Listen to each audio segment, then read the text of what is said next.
ഇഷ്ടത്തിക്ക് യൂസഫിനോട് ഇഷ്ക് തിങ്ങി നിന്നില്ലേ, മുഞ്ച് മികച്ച പ്രവാചകനെ തൻ പുഞ്ചിരി കൊണ്ട് വലച്ചില്ലേ. ഇഷ്ടത്തിക്ക് യൂസഫിനോട് ഇഷ്ക് തിങ്ങി നിന്നില്ലേ, മുഞ്ച് മികച്ച പ്രവാചകനെ തൻ പുഞ്ചിരി കൊണ്ട് വലച്ചില്ലേ. അക്കില ദൂതരുളിന്നകലുമ്പോൾ സുന്ദരി ചെന്നു പിടിച്ചില്ലേ.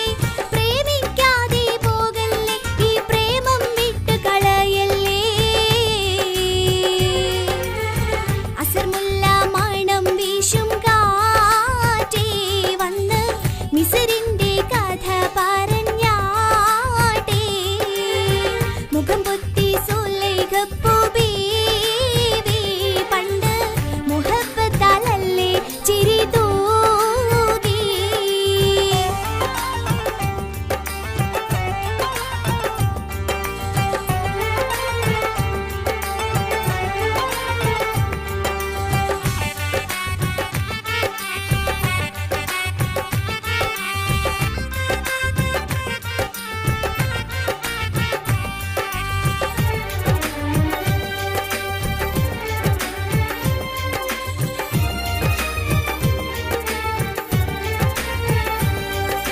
തത്സമയത്തിൻ ആക്ഷേപ